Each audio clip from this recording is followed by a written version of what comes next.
இது தமிழகத்தில் ஏற்கனவே தமிழக அரசு எதிர்த்து சுப்ரீம் கோர்ட் போயிருக்காங்க.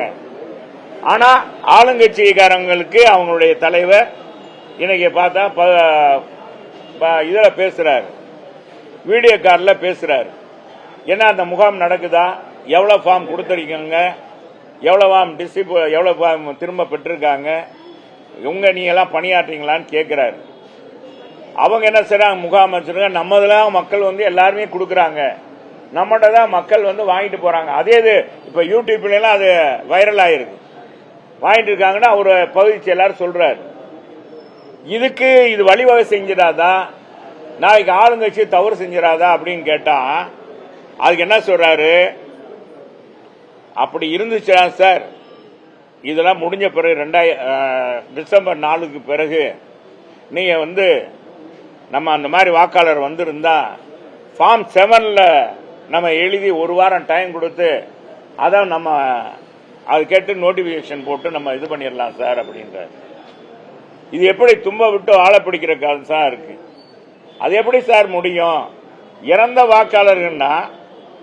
வாக்காளர்களை பிஎல்ஏ டூக்கள், சர்வ கட்சியை சேர்ந்த பிஎல்ஏ டூக்கள் கையெழுத்து போட்டு இவங்க இறந்துட்டாங்க, இவங்க இல்ல அப்படின்னு சொல்லி கையெழுத்து போட்டு கொடுத்தா நீங்க வாங்கிடலாம். அதை விட்டு பிஎல்ஓக்கள் சில வேண்டுண்டே என்ன சொல்றாங்க, நீங்க அந்த சர்டிபிகேட் கொடுத்தாதான் நான் நீக்குவோம், அதை கொடுத்து விடுங்க, அந்த ஃபார்மோட சேர்த்து கொடுத்து விடுங்க அப்படின்னு சொல்லி சில பேருக்கு சொல்றாங்க. இந்த மாதிரி எல்லாம் இருக்குன்னா நான் பயிற்சி முகாம் கொடுத்தேன், பயிற்சியே இல்லைன்றாங்க சில பேருக்கு, என்னன்றது தெரியலன்றாங்க. நான் பயிற்சி முகாம் போட்டேன்றாரு நம்ம ஆட்டோ வச்சு.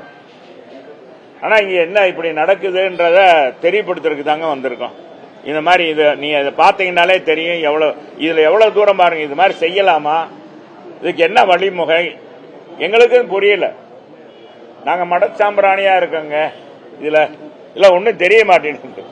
அது என்ன எல்லாருக்கும் கொடுத்த மாதிரி எழுதிட்டு கொடுத்த மாதிரி அப்லோட் பண்ணிட்டு அப்புறமேல கலெக்ட் பண்றதுல அப்படின்னா என்ன எங்களுக்கு ஒன்னும் புரிய மாட்டேங்குது. கலெக்டரே இதே வார்த்தை தான் சொன்னேன். என்ன என்னன்னு இன்னும் அடுத்த தொகுதியில கேட்கணும். எங்க தொகுதியில இப்படி கொடுத்திருக்காங்க, மேற்கு தொகுதியில நான் எம்எல்ஏ இருக்கிற தொகுதியில இப்படி கொடுத்திருக்காங்க, மற்ற தொகுதியில எப்படி கொடுத்திருக்காங்க, இப்படி ஏற்றிருக்காங்க என்னன்றது கேட்டாதான் தெரியும்.